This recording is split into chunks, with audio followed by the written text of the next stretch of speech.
Let the word go forth from this time and place to friend and foe alike that the torch has been passed to a new generation of Americans born in this century, tempered by war, disciplined by a hard and bitter peace.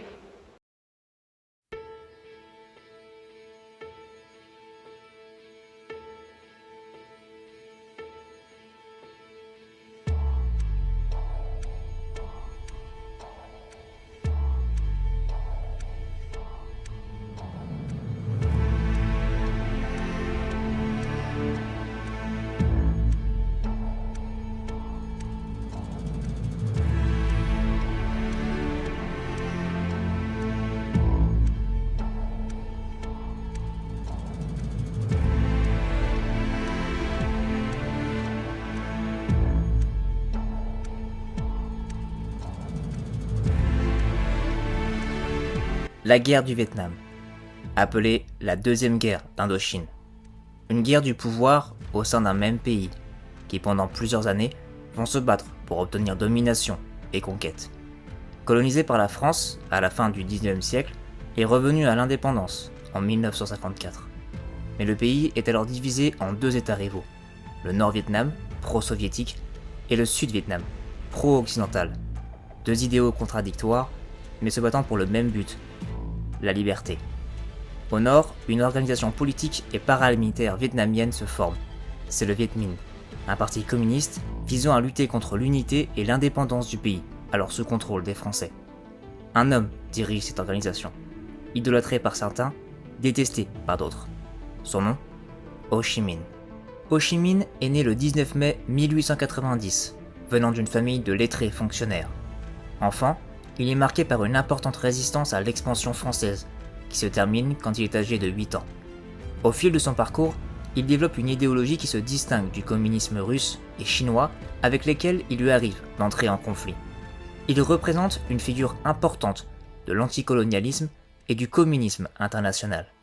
Le FNL, Front National de Libération du Sud-Vietnam, surnommé Viet Cong par les républiques du Vietnam, soutenu par les Américains.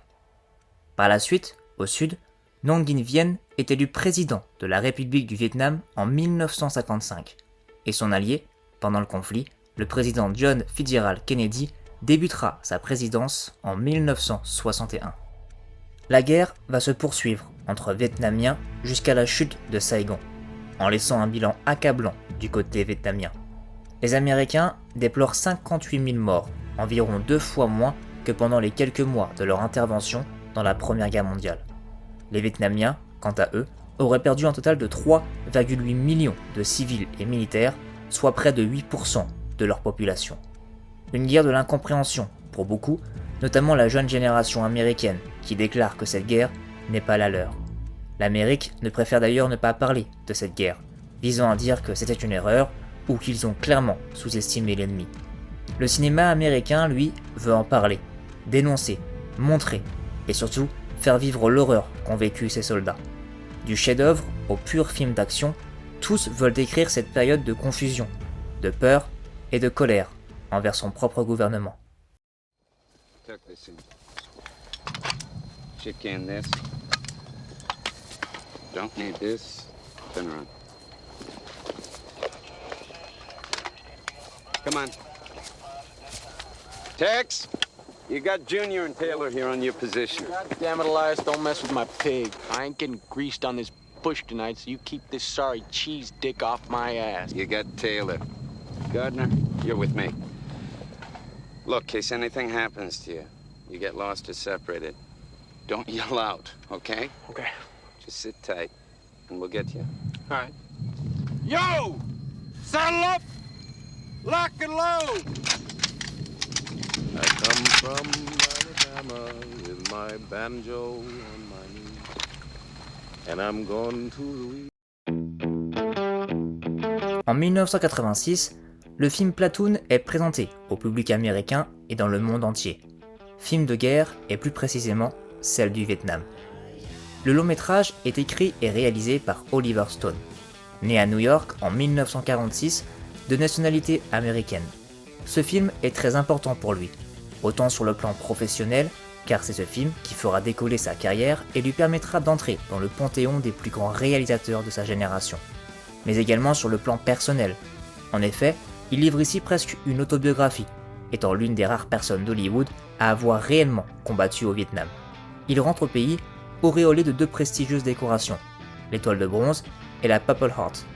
Mais traumatisé par l'horreur des combats, son orientation politique et artistique s'en ressortira dans toute sa filmographie. Le film nous transporte en 1967 et nous raconte l'histoire de Chris Taylor, interprété par Charlie Sheen. Alors âgé de 19 ans, il rejoint la compagnie Bravo du 25e régiment d'infanterie, près de la frontière cambodgienne. Il est issu d'une famille bourgeoise et s'est engagé volontairement, voulant servir son pays, lui qui est plein d'idéal. Arrivé sur place, la réalité est tout autre, et ses illusions vont partir en fumée les unes après les autres.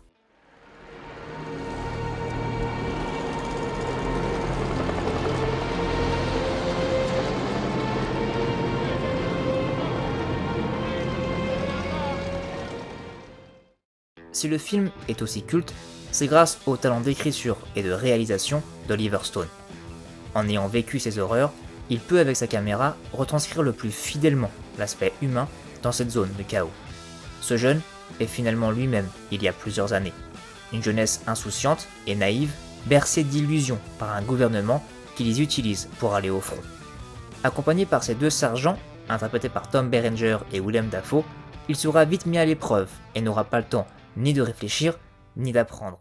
A gook could be standing 3 feet in front of me and I wouldn't know it. I'm so tired.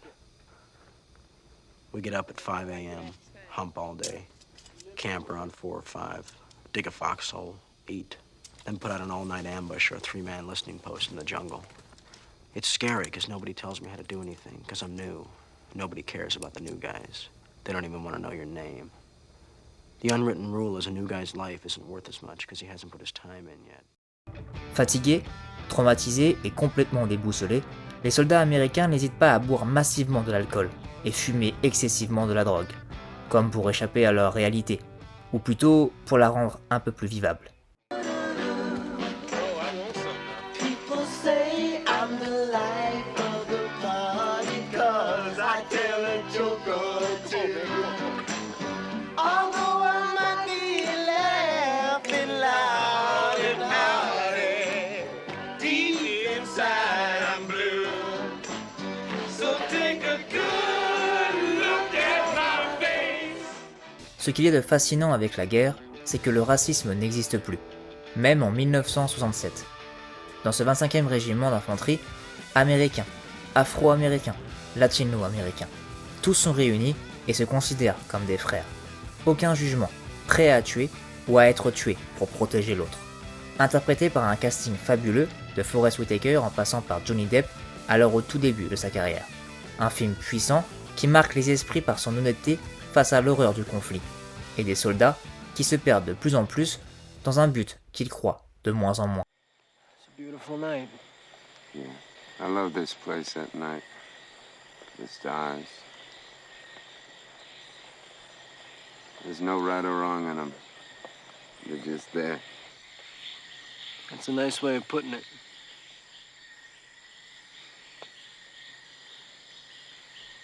Barnes has got it in for you, doesn't he? Barnes believes in what he's doing. And you? You believe? 65? Yeah. Now. No. What happened today is just the beginning. We're gonna lose this war. Come on. You really think so? Us? We've been kicking other people's asses for so long, I figure it's time we got ours kicked.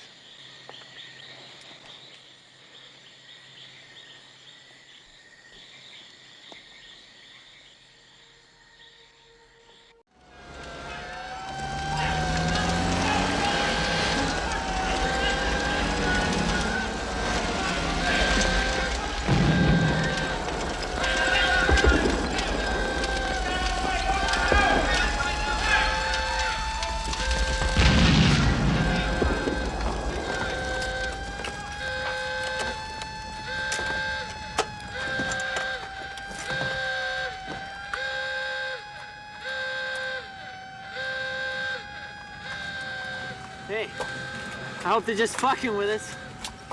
I ain't ready for this shit. Amen.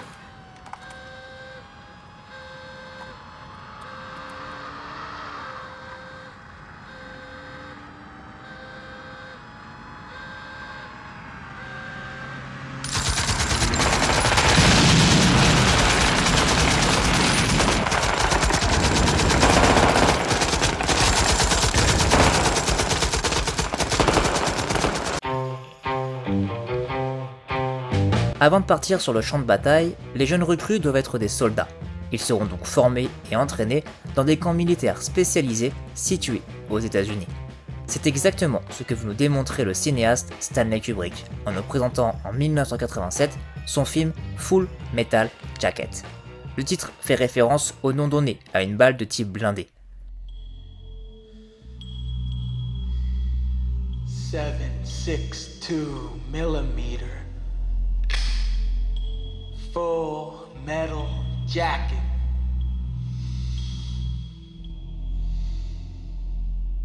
Kubrick est né en 1926 à New York et de nationalité américaine. Très jeune, il se passionne pour la photographie, à tel point qu'il sera engagé à 17 ans par le magazine Look. Cette exigence de l'image et du cadrage le poursuivra tout au long de sa carrière et de son art. Un homme méticuleux et très exigeant sur la façon dont chaque plan et chaque scène nous est montré. Avec Full Metal Jacket, l'homme ne déroge pas à la règle. Le film nous montre cet entraînement militaire intensif, accompagné, ou plutôt harcelé, par un sergent instructeur tyrannique et violent, interprété par Lee Ermey. Did your parents have any children that lived? Sir, yes, sir. I bet they regret that. You're so ugly you could be a modern art masterpiece. What's your name, fat body? Sir, Leonard Lawrence, sir. Lawrence what, of Arabia? Sir, no, sir. That name sounds like royalty. Are you royalty? Sir, no, sir. Do you suck dicks? Sir, no, sir. Bullshit, I bet you could suck a golf ball through a garden hose. Sir, no, sir. I don't like the name Lawrence. Only faggots and sailors are called Lawrence. From now on, you're Gomer Pyle. Sir, yes, sir. Do you think I'm cute, Private Pyle? Do you think I'm funny? Sir, no, sir. Then wipe that disgusting grin off your face. Sir, yes, sir. Well, any fucking time, sweetheart. Sir, I'm trying, sir. Private Pyle, I'm gonna give you 3 seconds. Exactly 3 fucking seconds to wipe that stupid-looking grin off your face, or I will gouge out your eyeballs and skull fuck you. 1, 2, 3. Sir, I can't help it, sir. Bullshit! Get on your knees, scumbag! Cet homme a pour mission de former ces Américains innocents en armes à tuer. Pour cela, il va falloir leur enlever toute part d'humanité.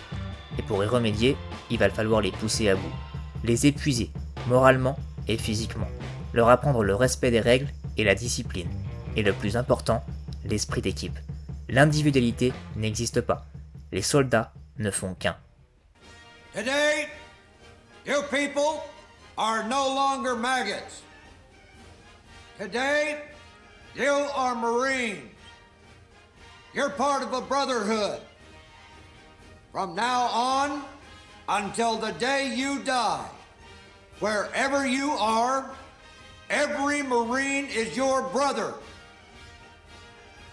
Most of you will go to Vietnam. Some of you will not come back. But always remember this, Marines die. That's what we're here for. But the Marine Corps lives forever. And that means you live forever. Arrivé au Vietnam, le soldat Joker, interprété par Matthew Modine, est affecté au service journalisme, et notamment reporter de guerre. Ici, Stanley Kubrick montre et démontre l'importance de ce service dont la tâche principale était de rapporter la vérité, et cela le plus fidèlement possible pour le peuple américain, allant au front pour interviewer les soldats, mais également photographier les corps des ennemis pour rassurer le gouvernement en gratifiant une semi-victoire à chaque Viet Cong tué.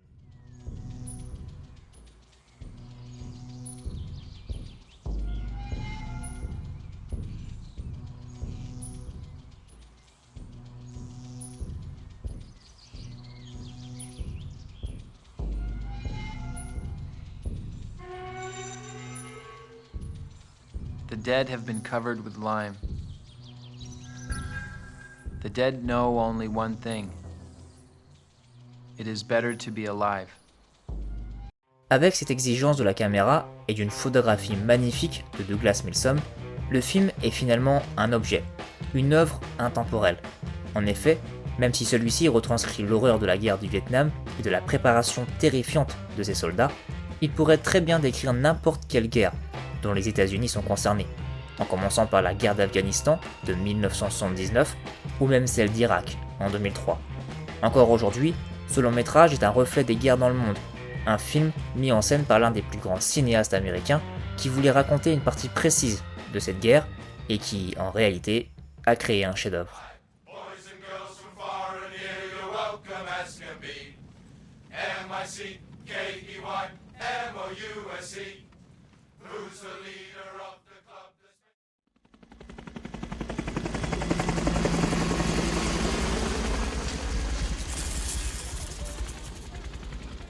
Saigon. Shit. I'm still only in Saigon.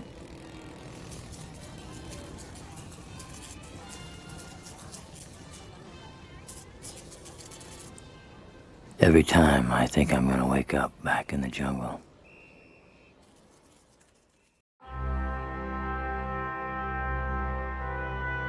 Il s'agit sûrement du plus grand film parlant de la guerre du Vietnam. Un monstre tant dans sa durée, avoisinant les 2h30 pour la version sortie en 1979, mais également dans sa construction, puisqu'elle fut l'une des œuvres les plus difficiles à réaliser pour le cinéaste Francis Ford Coppola. En tout, 3 ans de travail et d'acharnement, dont un ouragan sur les plateaux de tournage dans les Philippines, une crise cardiaque de l'acteur principal Martin Sheen, ou encore l'attitude de Marlon Brando qui ne connaissait pas son texte et avait à peine lu le script à son arrivée.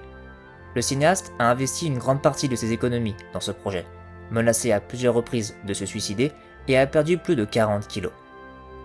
Coppola est né en 1939 à Détroit, dans le Michigan. De nationalité américaine, il est à l'âge de 10 ans atteint de la poliomyélite et perd ainsi l'usage de son bras gauche. Il apprend très vite à développer son imagination, met en scène des marionnettes, regarde beaucoup la télévision et réalise ses premiers films amateurs en 8 mm. C'est en 1972 que sa carrière explose, en réalisant l'œuvre Le Parrain. Il permet à de jeunes acteurs de se faire un nom, comme Al Pacino. Le film se focalise sur la psychologie des soldats américains, en nous racontant l'histoire du jeune capitaine Willard, interprété par Martin Sheen.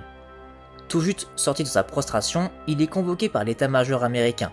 Le général Corman lui confie une mission, qui doit rester secrète, éliminer le colonel Kurtz, interprété par Marlon Brando. Un militaire aux méthodes malsaines et qui sévit au-delà de la frontière cambodgienne. October 90430 hours, Sector Peter Victor King. These are monitored out of Cambodia. This has been verified as Colonel Kurtz's voice. I watched a snail crawl along the edge of a straight razor. That's my dream. It's my nightmare. Crawling, slithering along the edge of a straight razor. Pour évoquer le trouble psychologique de notre héros, le film utilise la voix off, et cela tout le long du métrage, nous permettant de rentrer dans sa tête, comprendre ce qu'il pense et entendre ce qu'il se dit. How many people had I already killed? There were those 6 that I knew about for sure. Close enough to blow their last breath in my face. But this time, it was an American and an officer.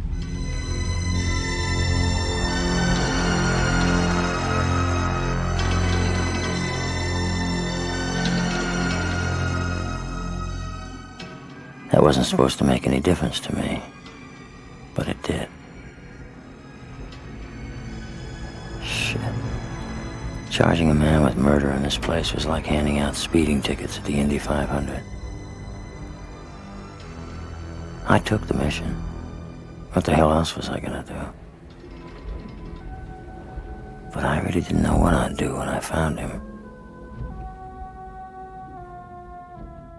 Difficile pour le gouvernement américain d'accepter qu'un de leurs meilleurs hommes passe à l'ennemi.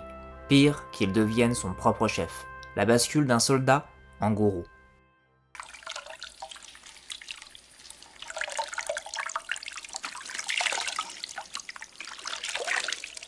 They say why. Well, why they wanted to terminate my command.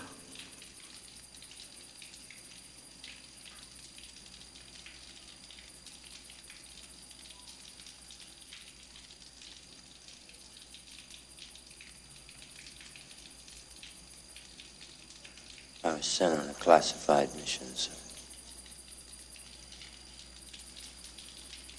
No longer classified. Is it?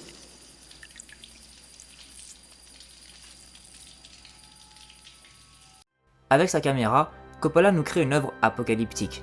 Fumée, crasse, flammes, mort, cris et sang, dans cette nature pourtant paradisiaque, se transformant en enfer sur Terre. Accompagné d'une photographie somptueuse et d'un casting fabuleux, ce road trip en bateau est en réalité un chef-d'œuvre du 7e art. Un film si compliqué à réaliser qu'on pourrait le comparer au sujet qu'il traite. Un film qui laisse sans voix et qui vous marque pour toujours.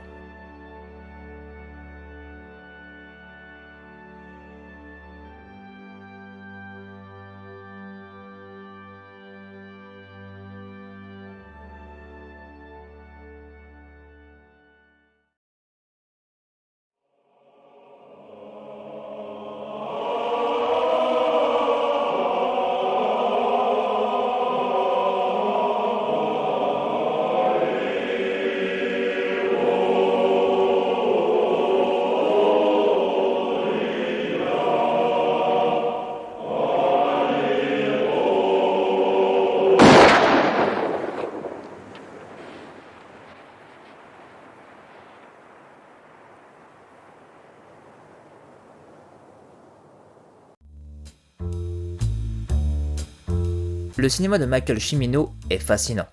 Un nom important du nouvel Hollywood. Sorti en 1978, le film The Deer Hunter se focalise sur l'après-Vietnam. Comment les blessures psychologiques persistent et changent à jamais un soldat. Michael Cimino est né en 1939 à New York et est de nationalité américaine.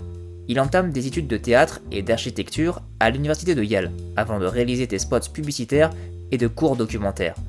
En 1974, appuyé par sa vedette Clint Eastwood, il parvient à réaliser son premier film, Le Canardeur, road movie tragicomique qui n'annonce en rien l'ampleur de ses films à venir, mais qui contient en germe le style Cimino, à la fois empreint d'une violence sèche et très attentif aux paysages naturels. Nous sommes en 1968. Mike, Steven, Nick, Stan et Axel sont très bons amis.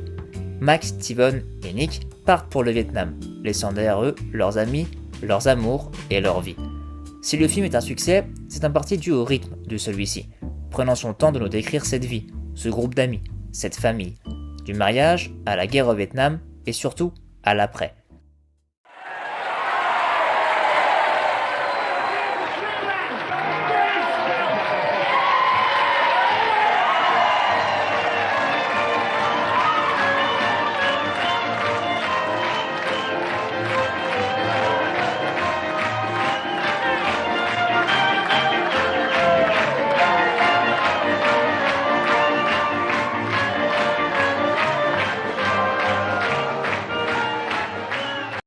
Dès le début du film, nos héros se trouvent déjà en enfer, travaillant dans une sidérurgie où la chaleur et le danger est omniprésent.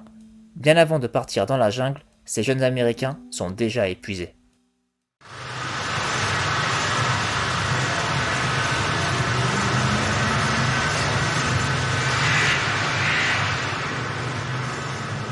Une fois au combat, tout s'enchaîne. Les jeunes deviennent des hommes, avec qu'une idée en tête, rentrer à la maison.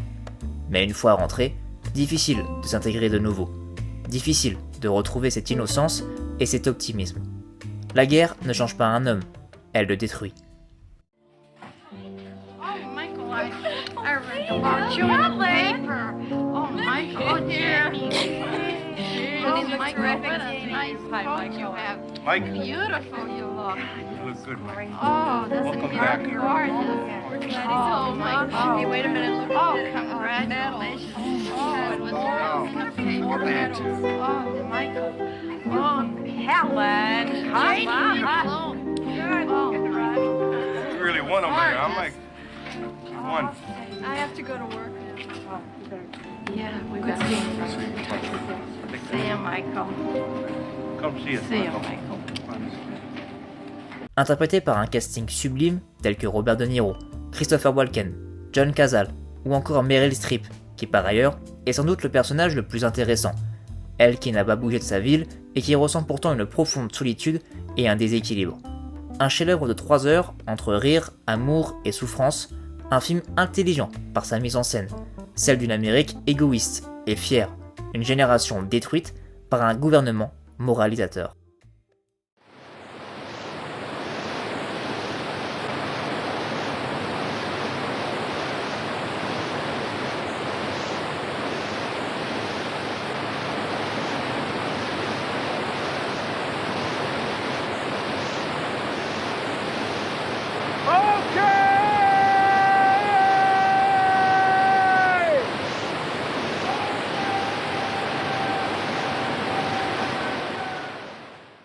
Les États-Unis ont progressivement et volontairement oublié la guerre du Vietnam, et le cinéma hollywoodien en a fait de même, laissant place aux blockbusters accentués sur l'action et les effets spéciaux. Seuls quelques cinéastes ont voulu encore en débattre, certains se penchant sur le soldat en tant que tel, comme Oliver Stone et son film Born on the 4th of July. On y suit le personnage de Ron Kovic, interprété par Tom Cruise. Celui-ci étant gravement blessé au combat, il est rapatrié en Amérique, en fauteuil roulant, paralysé à vie. Lui qui est censé être reçu comme un héros par les citoyens américains, il sera au contraire haï et reçu comme un tueur d'enfants. Relatant une réalité où le mouvement hippie commence, criant et manifestant à la paix dans le monde. Une génération qui ne connaît pas la guerre et qui s'engage dans un conflit politique contre son propre pays. Une génération qui déteste les soldats américains et leur stupidité de croire en leur gouvernement. Une génération rebelle qui grandira de plus en plus, et cela partout dans le monde. Plus fascinant encore, Hollywood décide de contourner son histoire, voire même de s'en moquer, avec le satirique Tropic Thunder, écrit et réalisé par Ben Stiller, entre faux films d'action mettant en scène des acteurs incapables d'être professionnels, mélangés à une vraie embuscade de rebelles en pleine jungle. Vous l'aurez compris, ce film est un pur bijou d'absurdité et soulève par ailleurs le reflet d'Hollywood et des Américains à l'égard de leur propre histoire, mettant en scène un casting de folie avec Robert Downey Jr. qui ne sait plus qui il est réellement, Jack Black, accro à la cocaïne, Ben Stiller qui pense être le meilleur acteur de sa génération et un Tom Cruise en producteur impitoyable. Avec ce métrage, Ben Stiller nous dévoile un pur chef-d'œuvre de comédie reflétant une bien triste réalité. Mais dans les années 80, les studios américains n'hésitent pas à utiliser leur histoire pour en faire des films bourrés d'action. S'il y a bien un personnage qui inspire l'arme absolue lors de la guerre du Vietnam, c'est le puissant John Rambo. Interprété par Sylvester Stallone en 1982, le personnage devient une icône de la pop culture. Musclé, le visage serré, le genre de type qu'il ne faut pas chercher. Un homme torturé par la guerre, qui a perdu tous ses amis au combat et qui rentre en Amérique brisée. Rambo représente le soldat type, perdu dans son propre pays, rejeté par le gouvernement et détesté par les citoyens qu'il a juré de protéger. Entraîné, formé et conditionné pour n'être qu'une arme, John sera appelé plusieurs fois à sauver des gens et à mener sa propre guerre. Sa part d'humanité n'existe presque plus et c'est exactement ce que veut son gouvernement. À lui seul, ce personnage représente l'Amérique et sa puissance, mais également sa vulnérabilité et son insolence au reste du monde. Le genre de la science-fiction permet aussi aux cinéastes d'évoquer le trauma de la guerre du Vietnam. En 1987, le film Predator de John McTiernan est un objet filmique direct à cet événement. Sous la politique réganienne, les studios américains font appel à des silhouettes faites de force et de destruction, comme Sylvester Stallone et Arnold Schwarzenegger. Le film pose son récit en pleine jungle amazonienne, très ressemblante à celle du Vietnam et du Cambodge. Un groupe militaire vient secourir une escouade venue faire des recherches, mais sont vite confrontés à une menace extraterrestre surpuissante. Non seulement le Predator connaît la jungle comme personne, mais il domine par sa tactique de chasseur en se déplaçant dans les arbres. Cela reflète les Viet Cong qui dominaient les Américains par leur connaissance du terrain. Un chef-d'œuvre de la SF qui encore aujourd'hui n'a pas vieilli, grâce à la réalisation de McTiernan et du casting musclé qui le compose. Aujourd'hui, la guerre du Vietnam reste une période de transition, à la fois politique pour ses engagements au sein des États-Unis d'art filmographique et musical, mais également sociétale, dans laquelle les nouvelles générations ont appris à comprendre et à pardonner ce conflit. Et pour les plus curieux d'entre eux, il reste justement ces œuvres cinématographiques qui apportent le réel à la fiction. Deux mondes qui s'entrechoquent pour ne délivrer qu'un seul message, la vérité.